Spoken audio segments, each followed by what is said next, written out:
त्यहाँ मान्छे बस्दो रहेछ है त्यो भित्रमा।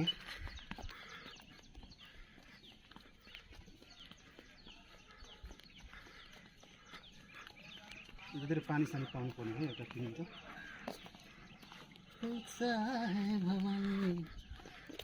मैया तेरी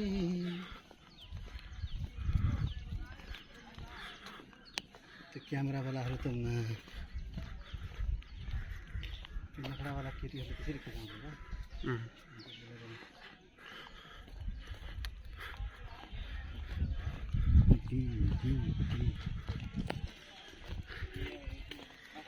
यो दृश्य हुन्छ।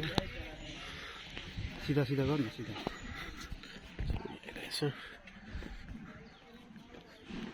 कस्तो दामी छ है यहाँबाट। वाउ किन अँध्यारो भइरहेछ यार त क्यामेरा? अरे यसमा छैन।